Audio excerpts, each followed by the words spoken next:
Dueling Dialogues presents His and Hers with Grace Matthews, The Hammer, and Connor Murphy.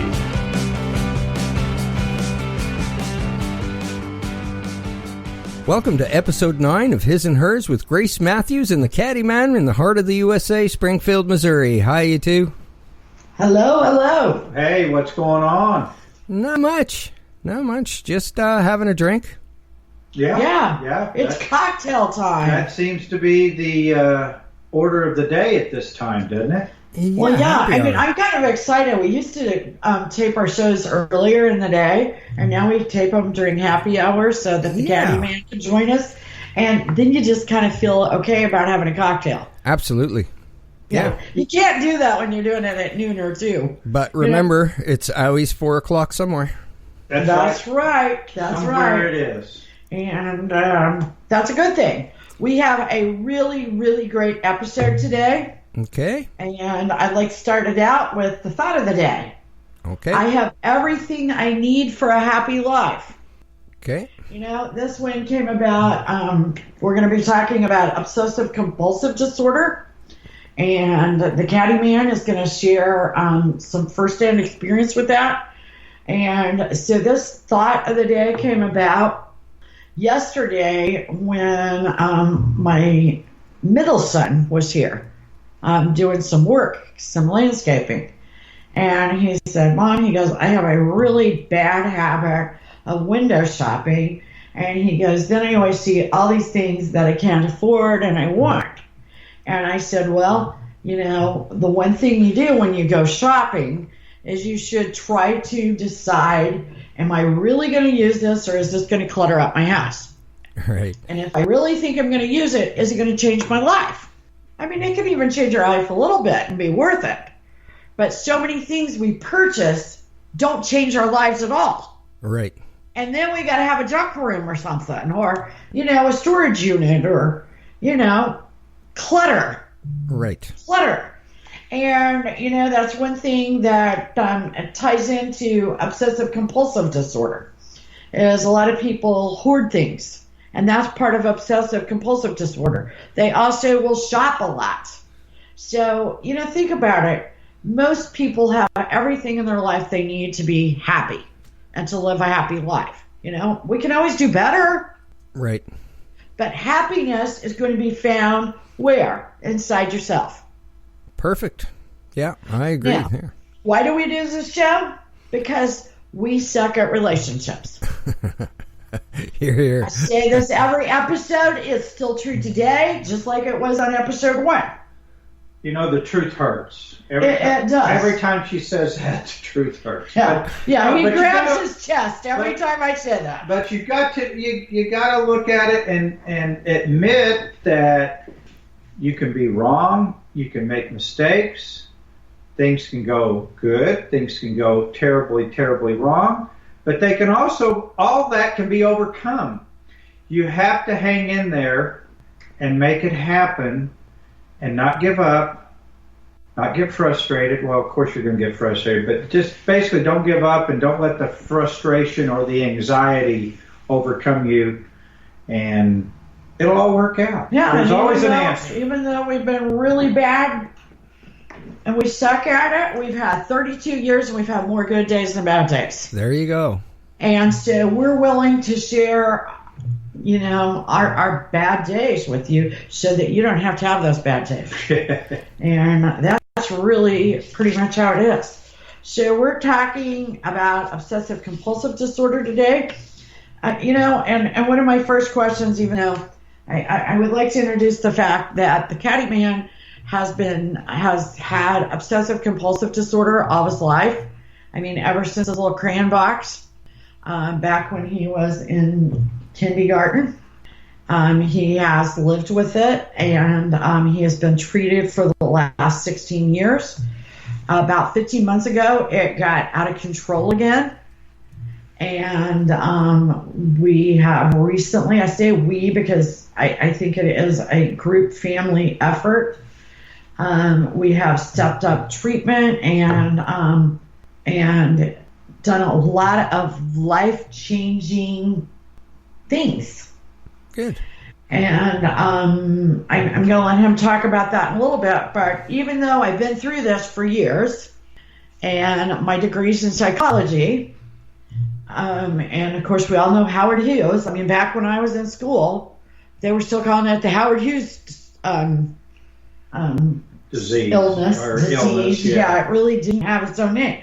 So I was looking up today, what is it? And the dictionary says a personality disorder characterized by excessive orderliness, perfectionism, attention to details, and a need for control in relating to others. And I was like, really? Because that's not really what it's like at all. Huh. Interesting. I mean, first of all, the caddy man will tell you, when he says, I have OC, the first thing people do is look down at his hands. Like he washes his hands all the time. And a lot of people have it, and that's bad. I don't want to diminish that. But he doesn't. I have to remind him to wash his hands. That's a fact. Before he touches my food. That's a fact. Or makes my drink. Or makes the drink. She said, did you wash your hands? Yeah. I'm a little more of a germaphobe than the caddy man is, and I don't really have obsessive-compulsive disorder. But some do, right? They do. They do. Okay. And certainly Howard Hughes did. So I looked a little further, and really, this really characterizes it better. It is excessive thoughts, which are obsessions, that lead to repetitive behaviors, compulsions. Okay? That's probably what a psychologist or psychiatrist would tell you. OCD is characterized by unreasonable thoughts and fears, just like I said, obsessions, that lead to compulsive behaviors. The obsessive thoughts really are bad. They can be horrible. But it's really the compulsions that people create to get rid of the obsessive thoughts that are the problem. Right, I mean, which is a vicious circle. Society, yeah. I mean, socially, that's where the problem comes in. And you got to think about how we bred it. I mean, like when I was a little kid, I was scared of the dark. Right. And they would always go in and count sheep. Well, that was really, I mean, if you think about it, creating a compulsion to deal with an obsession. There you go. Yeah. Never thought of it that way. You really have to be careful about what you say to people. A lot of people, especially people with OCD, are somewhat impressionable. So you say something and they might take it. Like, I've really got to count sheep, and if I don't count sheep, the boogeyman's going to get me. Right. And you've created, a lot of times, what the caddy man calls it, the monster. Okay. Okay, so there are several types of OCD, and I just want to, checking. Okay, people check to see if the stove's on. Okay, they check, and they might go to check if the door is locked. Some people will check it a certain amount of times, like right. maybe 50 times. Numbers and the alphabet come in a lot. Okay? Okay. Contamination, which would be like a germaphobe. There's Okay. also mental contamination, where that's a little bit redundant, but you might be trying to wash your body after someone said, you're a real jerk, or you're not a good kisser. I mean, these people might go take a shower for hours and hours because somebody has tainted the way they view themselves internally. Okay. Okay? So that's kind of what mental contamination is. And then there's hoarding. We all know what hoarding is, where you just, can't throw anything away. you hoard it for different reasons. And different people hoard things for different reasons. There's sentimental reasons. There's like the people that lived through World War II that go, oh my gosh, I might need it. Right. And then there's those people that hoard things. Like I read a case study where a guy thought if he got rid of something, his brother was going to get cancer again. Okay. I mean, they don't make sense, Right. And so there is the intrusive thoughts. The intrusive thoughts break down into several categories: sexuality, relationships, magical thinking, religion, bodily sensations like sensory motor, violence, and symmetry and order. Okay? So, and then rumination, where you have just prolonged chains of thoughts. Okay? So these are the types. And then, like I said, those further break down. For example, there's the relationship one, which can even, you might think that your partner is always being unfaithful, or you're constantly thinking about somebody. You attach kind of a rock star mentality around them. Sexuality, you're either thinking about sex. A lot of people that are living kind of a fake life, as far as they're living as a heterosexual but they're really gay, will sort of be thinking a lot about their real sexuality. Right. And it will kind of turn into magical thinking.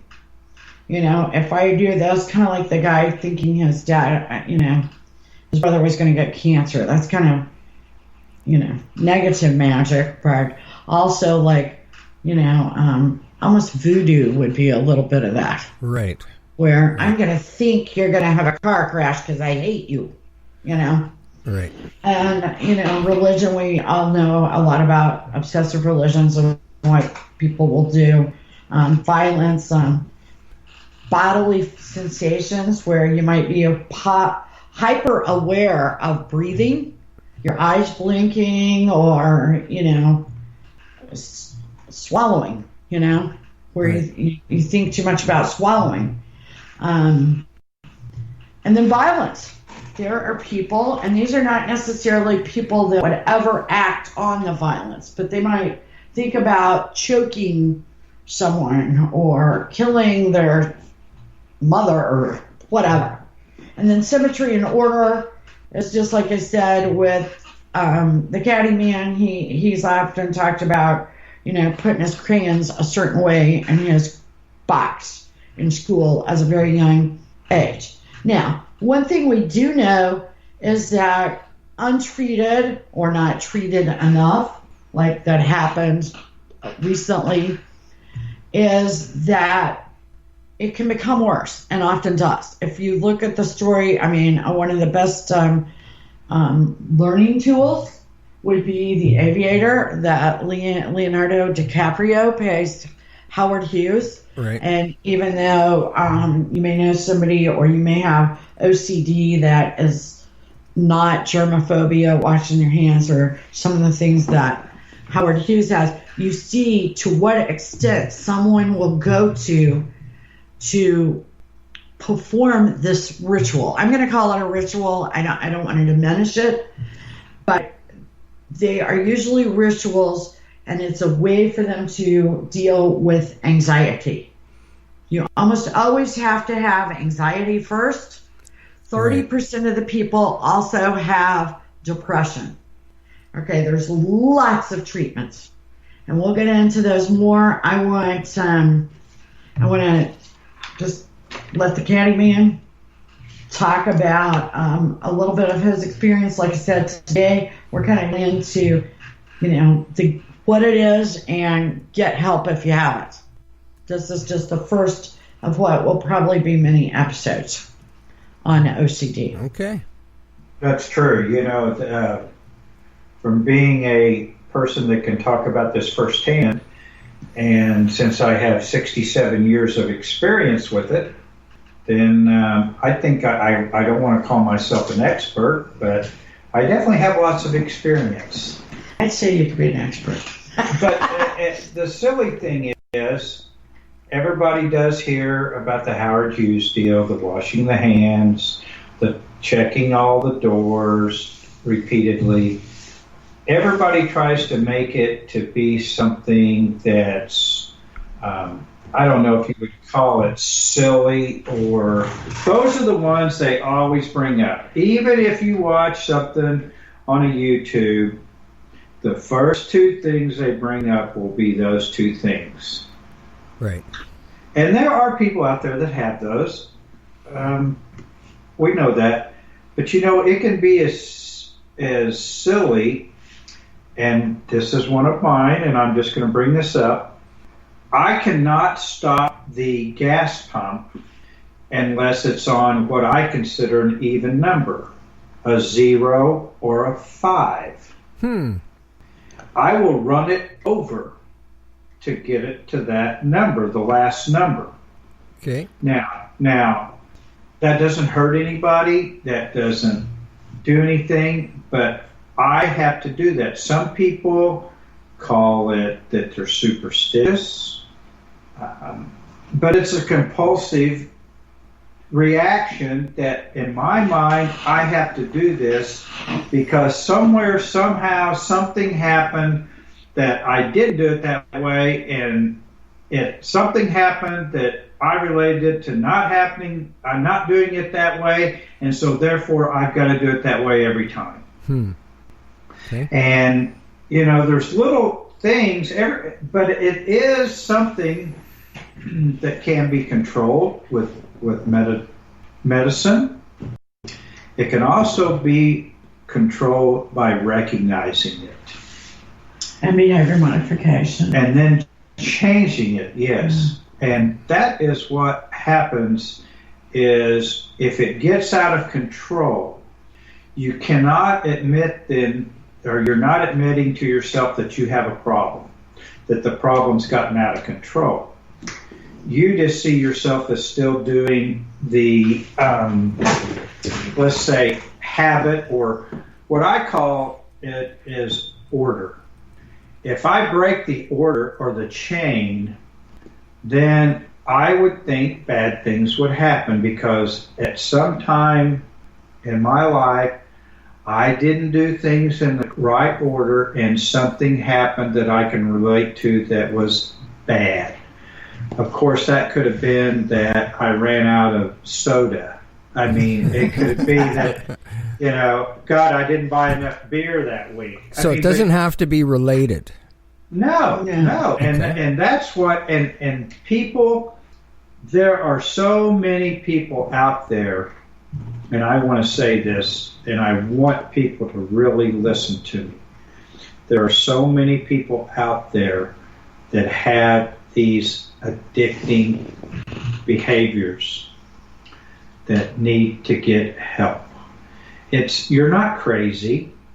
No, in fact, I would like to interject that people with OCD tend to have higher than average IQ. Oh, wow. It's very complex. Thank you. As silly as it sounds. Okay, as silly as some of the stuff sounds, it is very complex and comes from a very intellectual person. And that's why even therapists like to use Howard Hughes as an example, because he was so complex. Right. And the disease is so complex. At one point, I just went, and I don't want to detract, but he had 26 glass milk bottles. He had to pee in each one and repeat the alphabet to get to where he was at in the process. Like if he was at N, he would have to start at A and go to N. Wow. Then when he got to O, he'd have to come back and P and O and start over again.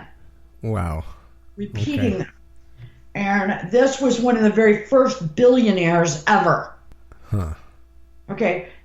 People of low IQ, they're more likely to have tics than OCD because it's very complex. And so I'll let you go back.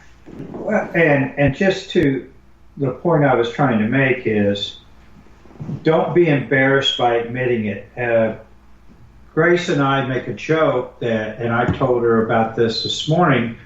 When you do repetitive things, regardless of what it is, you make a joke. Especially say you're 30 years old, you say, "God, I'm OC because I go to the gym every day at 6 o'clock." Okay, And it's a funny little ha ha ha ha ha. Right. So now I continue to do whatever habits they are, that or any other habits. Now I do them for another 5-10 years. Same time, whatever. Now I've got 40 years of doing this, or 20, however many years it is. And you make a joke, well, I must be OC because I keep continuing to do this. Ha ha ha ha. Well, you know what? It's not a ha ha ha ha.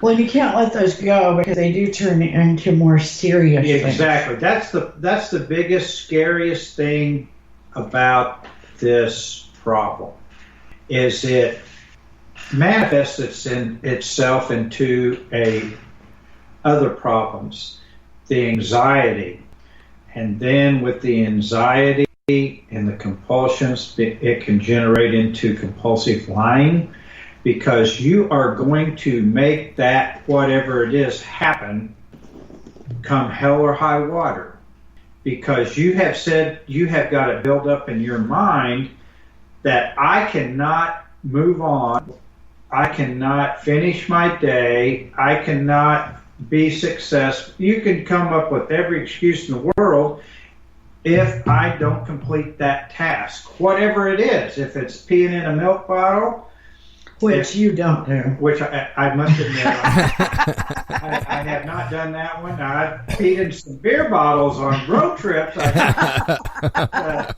Too much info. Yeah, I shouldn't go to that one. But anyway, there are things that happen.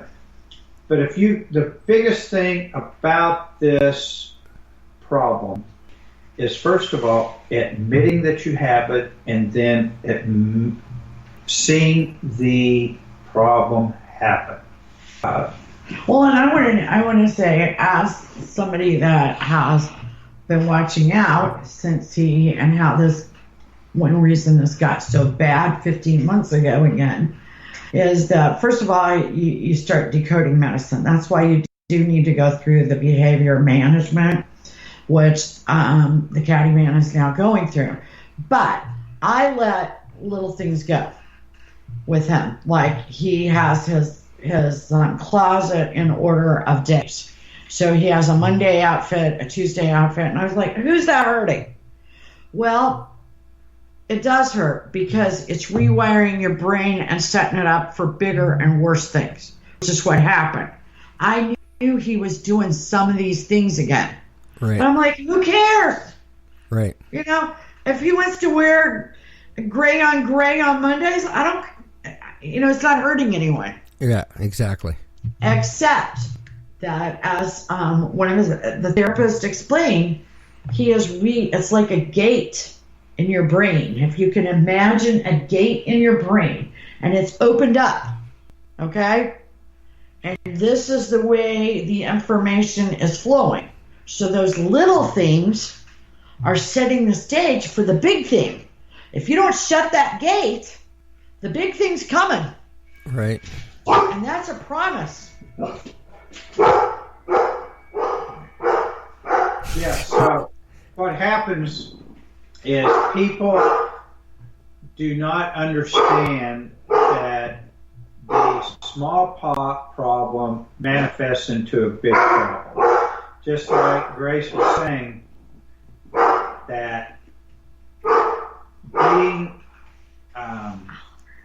starting out by just wearing the same clothes on the same day or some color combination, no, that didn't hurt anybody. But as you do this, you start making other things into a ritual, Yeah. or a continual habit. Compulsion, yeah. And it can cause bad things. We watch a guru. Sadhguru. That he says, and it's true. And he's not even talking about OCD. No, he's talking about just habits. Yeah. Brushing your teeth in the morning. That was one of the best examples I've ever heard anyone give. Everybody, I hope everybody brushes her teeth every morning. Okay? If you just get up, walk in, and at 7:05 or whatever, you brush your teeth. You don't think about it. You grab the toothbrush, you squirt the toothpaste on, you brush your teeth, you put your toothbrush up, you take your mouthwash, swirl it around, do that, then women put their makeup on, guys maybe, well, I don't have any hair, but comb their hair, shave, whatever your ritual is. Everybody's got their ritual. Yeah. Okay, if you're going through the motions, it is a bad habit because you are not cognitively thinking about what is happening. You are basically brain asleep and going through memory motion of day to day, and therefore, without intention. Yes, that it's it's just something you do.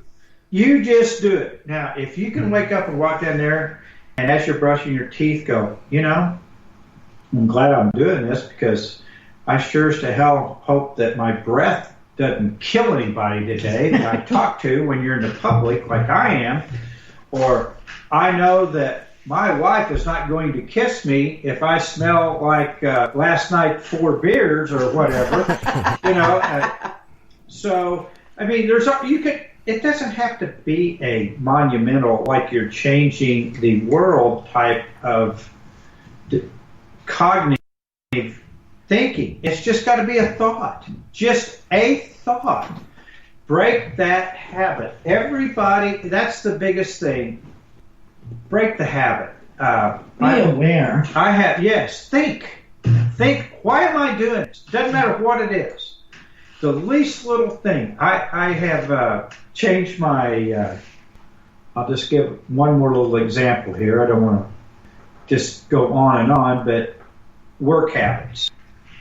They teach you at work to make good habits. You will be able to understand this, Colin, that because you teach new people, you got to have good work habits. You need to do this, you need to do that at a certain time, you need to do this. Well, you get someone that's got a little compulsive or a little OC in them, so at 9 o'clock they do this. 10 o'clock they do this, 11 o'clock they do this, 12 o'clock they do this, 1 o'clock they do whatever.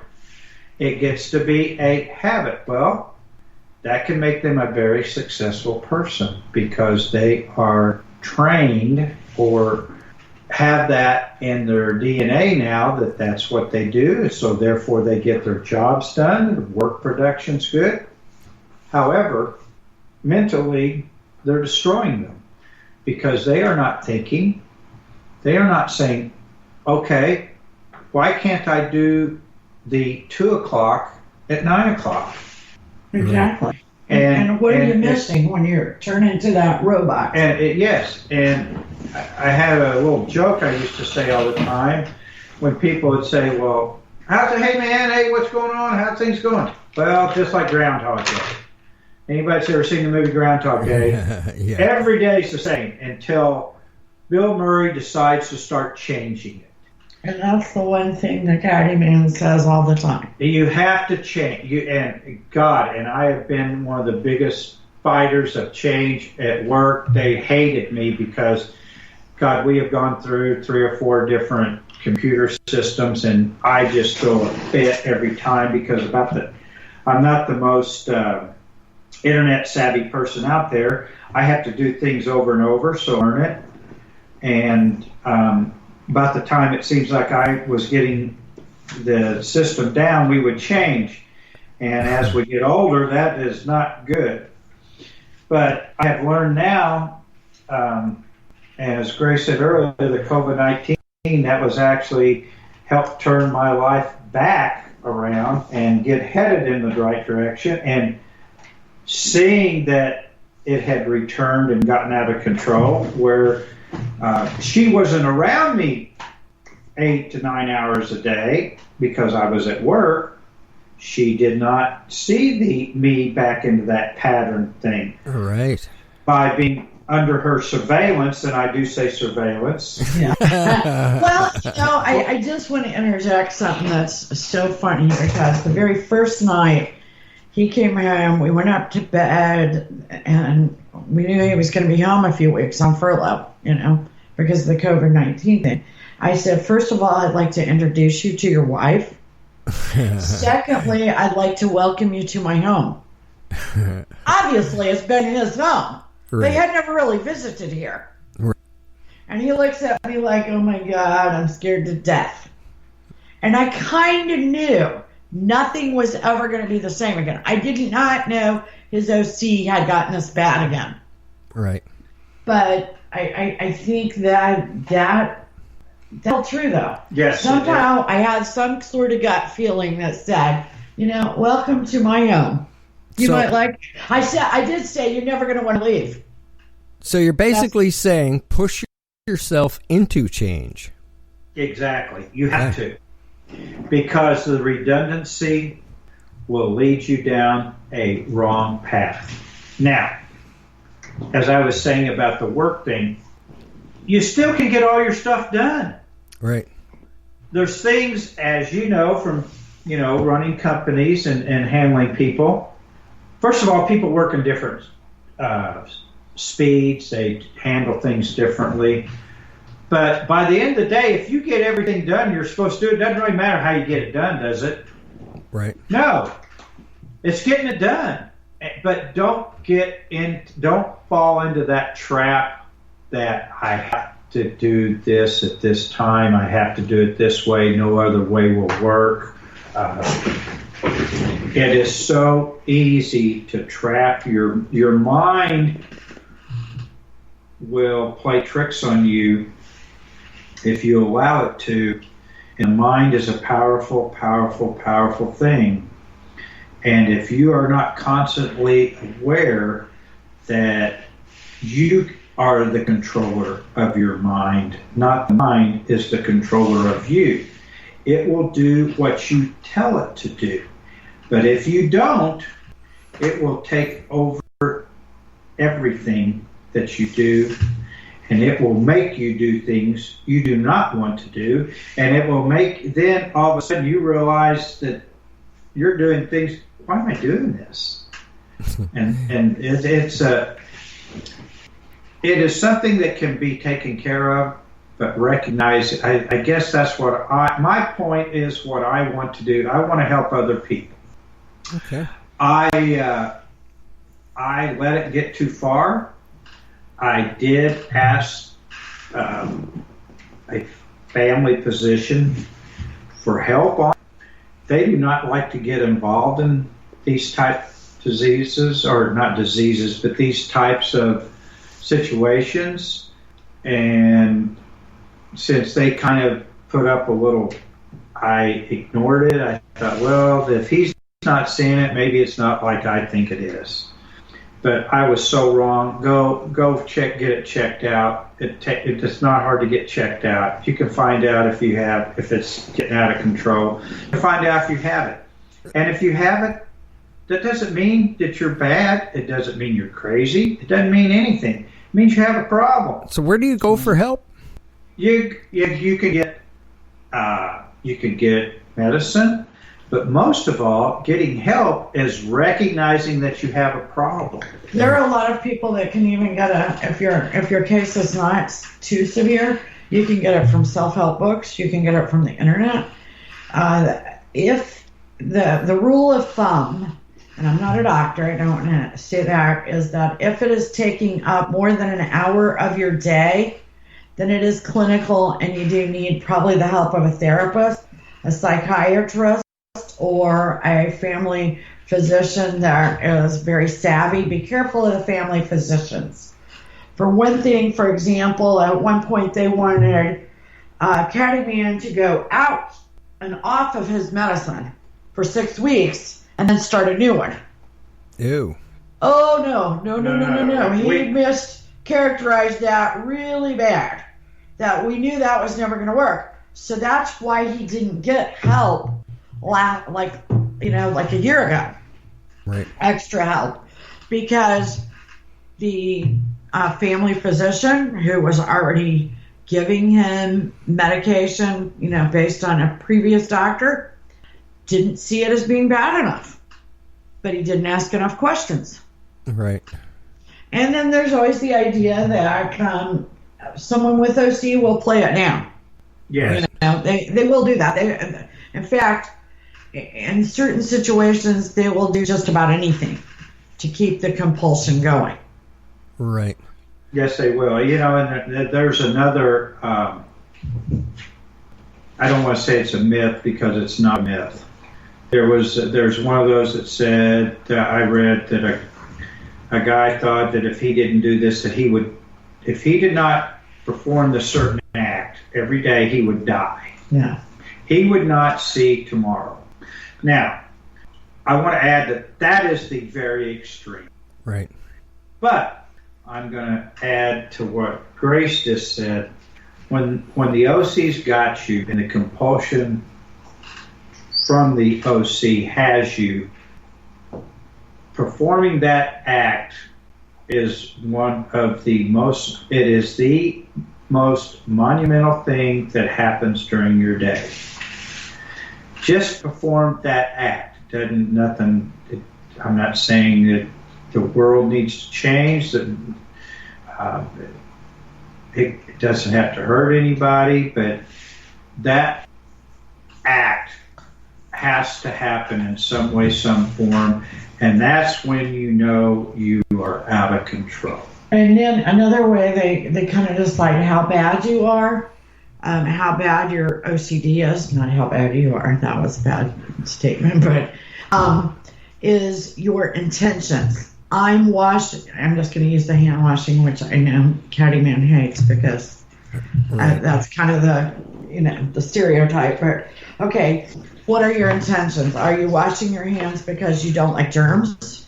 Are you washing your hands because it's that time of day? Or are you washing your hands because of some delusion, like the guy that thought his brother was going to get cancer if he threw something away? Right. Okay, that becomes delusional. Those are also other characteristics they use to define the degree at which, the kind of help you need. Right. But many people, if you get it at the beginning, you can retrain your brain yourself.